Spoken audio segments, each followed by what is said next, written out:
comment, nous, à notre niveau, on peut vérifier la pertinence des travaux de modulation qu'on a pu effectuer là depuis une quinzaine d'années. Donc, j'ai pratiquement commencé par ma conclusion, c'est-à-dire quels sont les facteurs qui, pour nous, influencent cette pertinence et comment nous, on mesure qu'on a fait du bon boulot ou du moins bon boulot. Donc, pour nous, et j'essaierai de l'illustrer, on a bien modulé, si on a modulé sur la bonne zone, ça a été dit ce matin, c'est une évidence, mais il faut quand même mesurer la qualité du zonage et la qualité des indicateurs qui vont nous servir pour refaire cette modulation. Donc, j'insisterai beaucoup sur ces indicateurs, ces mesures effectuées.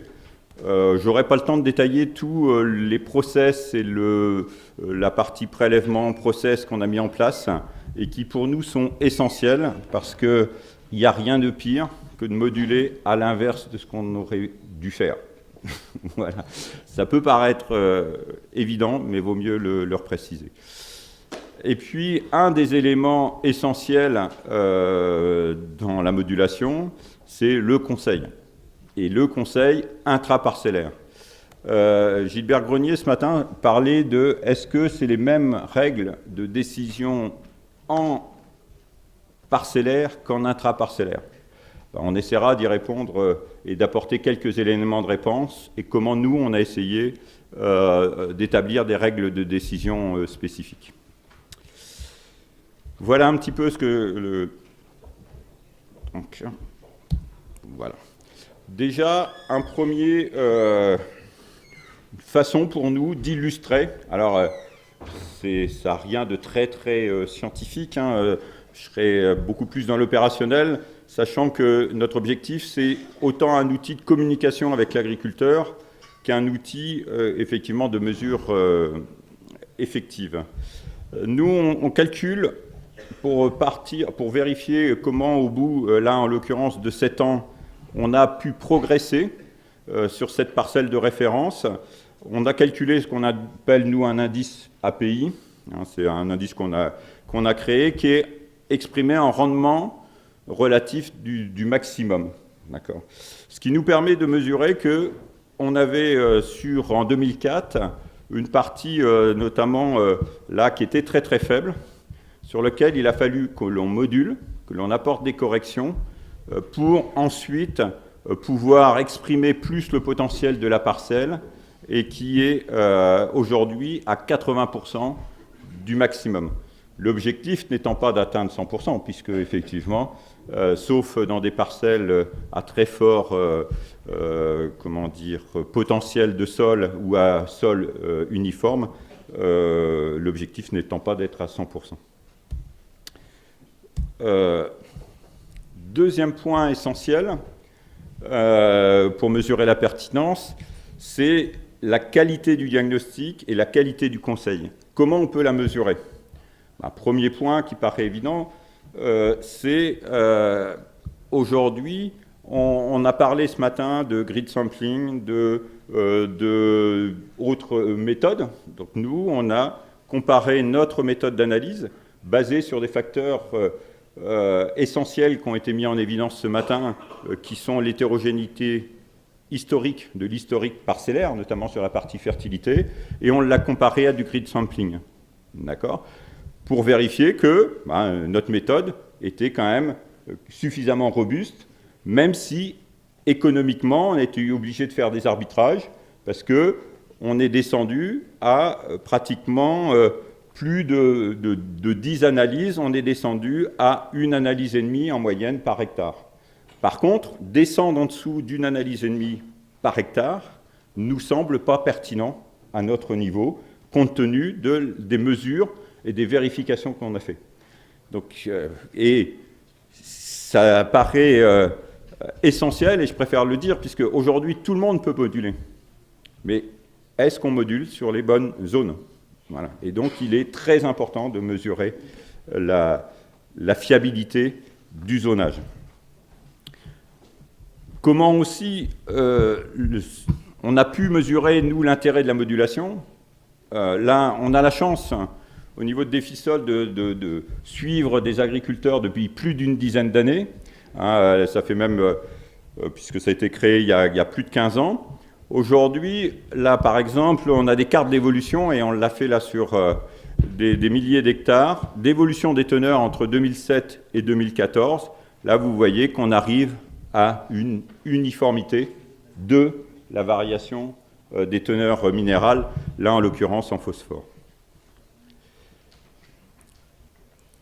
Tout ça pour dire aussi que la pertinence de la modulation va essentiellement venir de l'agronomie. J'ai souvent eu l'occasion de le dire, je le répète et je le répéterai, la technologie et les données, ça nous aide, mais la valeur ajoutée ne peut venir que de l'agronomie. Et la mesure d'un capteur, là en l'occurrence, nous on utilise la conductivité, ça pourrait être, et vous voyez que d'autres capteurs arrivent, etc. En dehors de la mesure, du calibrage du capteur, de la bonne utilisation, du bon paramétrage, il faut valider agronomiquement et enrichir les données du capteur par rapport à tous les paramètres agronomiques, que ce soit le taux de cailloux, la profondeur, etc., qui vont alimenter les outils d'aide à la décision.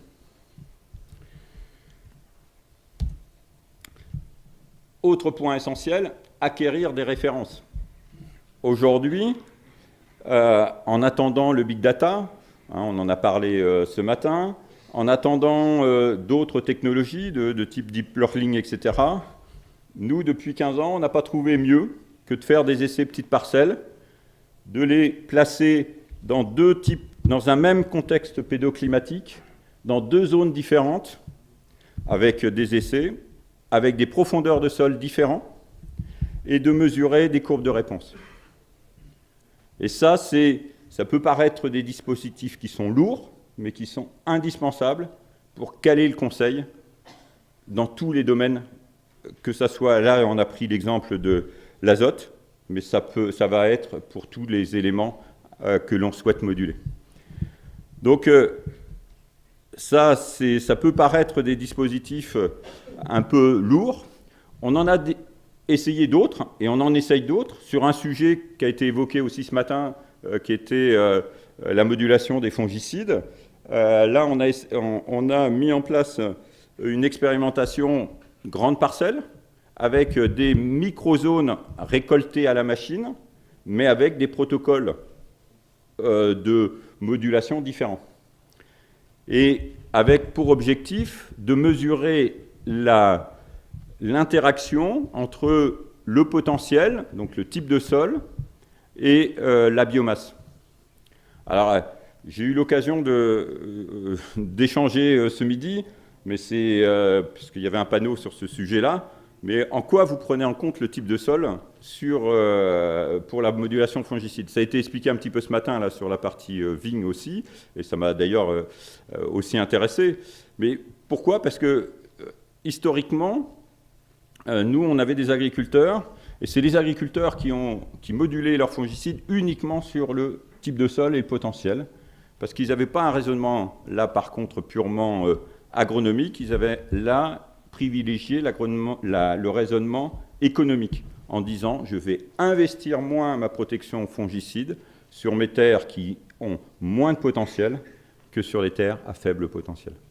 Donc aujourd'hui qu'on a d'autres données, ça nous avait paru intéressant de mesurer cette interaction et de voir comment on peut, je dirais, concilier ou s'approprier ces deux approches. Un autre exemple pour illustrer, alors on ne va pas rentrer dans le détail de la courbe de réponse.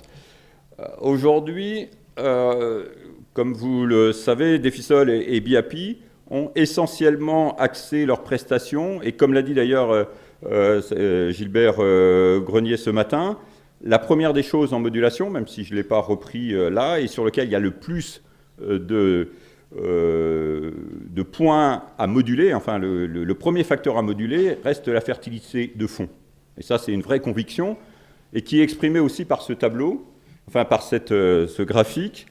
Là, en l'occurrence, comment bien moduler sur un sol carencé en phosphore.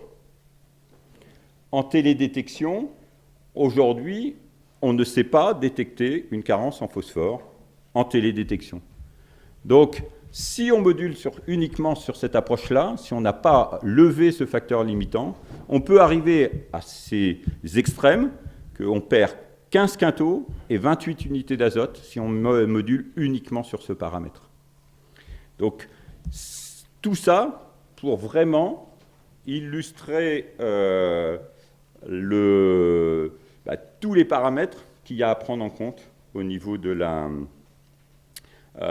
pour moduler dans le bon sens et qu'il y ait une vraie pertinence et un vrai gain économique. Donc, pour le gain économique, je vous inciterai à aller sur le site biapi.coop où on a mis des calculateurs. Ces calculateurs pour mesurer l'intérêt économique de la modulation. Ils sont volontairement simplifiés dans la mesure où on a simplement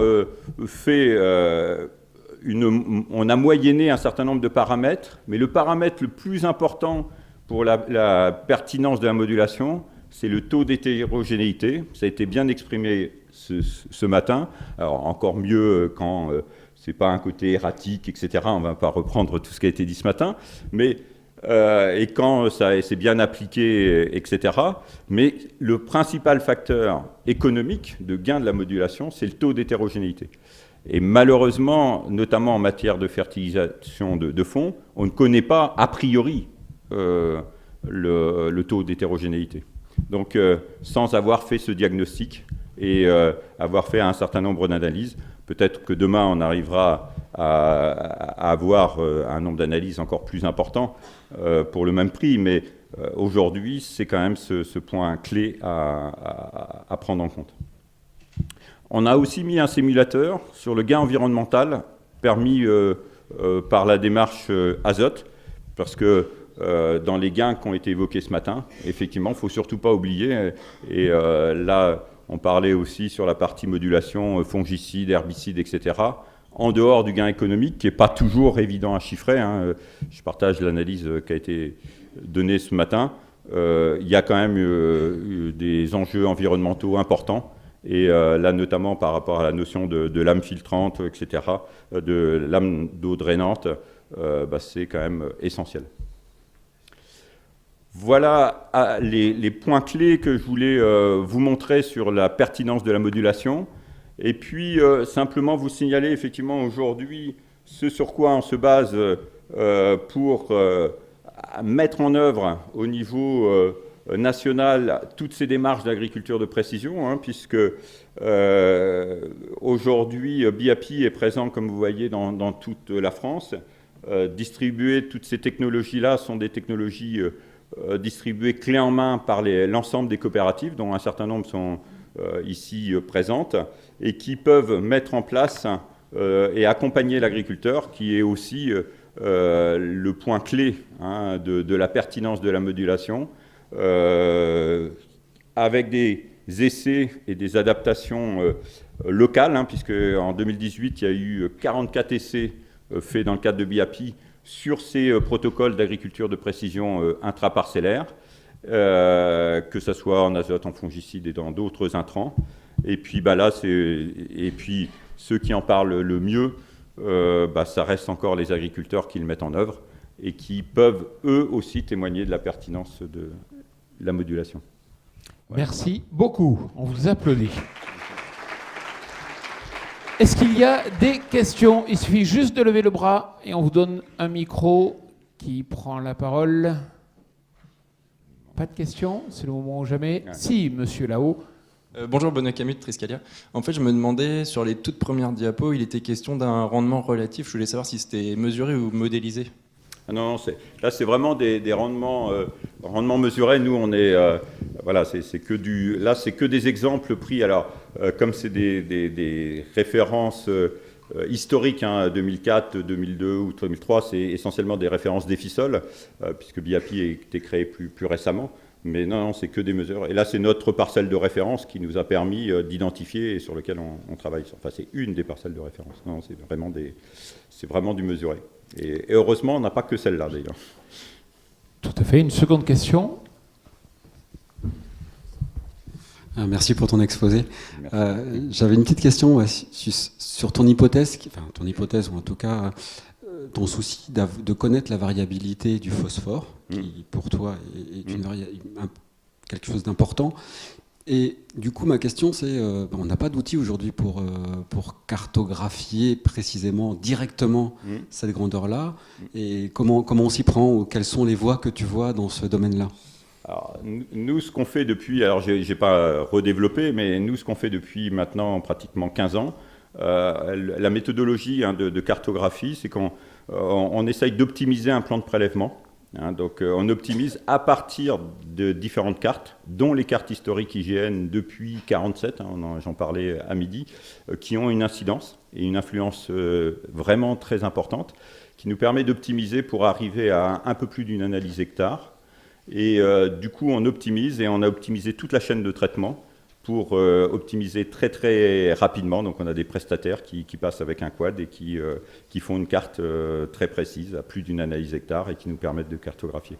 Et ça, c'est aujourd'hui, il y a pratiquement plus de 100 000 hectares qui sont modulés suivant cette méthodologie-là, quoi. Et en attendant peut-être d'autres technologies. Mais aujourd'hui, c'est le process et le process qualité qu'on a mis en place en automatisant toute cette chaîne-là, qui nous a permis d'avoir un rapport prix, information, modulation qui est pertinent. Pas d'autres questions? Monsieur, à l'avant-dernier rang, tout là-haut. Levez bien le bras pour qu'on vous identifie. Ça marche, oui. Vincent Ginck, Société Cali. Pour le potassium et le magnésium, vous en êtes où? Vous avez regardé aussi ces deux éléments? Oui, effectivement. Alors, quand on va faire notre plan de prélèvement, effectivement, on ne s'arrête pas au phosphore. On fait pH, phosphore, potasse, magnésie, chaud. C'est le produit c'est les menus, ce qu'on appelle de base, pour qu'on puisse moduler tous ces éléments-là, et notamment avec les différents rapports K2O, magnésie, etc., qui sont ensuite pris en compte dans des logiciels d'optimisation de fertilisation, quoi. La chaîne, là, ce n'était pas l'objet, mais la chaîne de traitement est aujourd'hui complètement automatisée, du prélèvement jusqu'à la chaîne de conseil. Et même maintenant, il y a même maintenant une plateforme informatique qui va mettre tout ça en œuvre pour que les agriculteurs puissent en disposer directement, quoi. Ouais.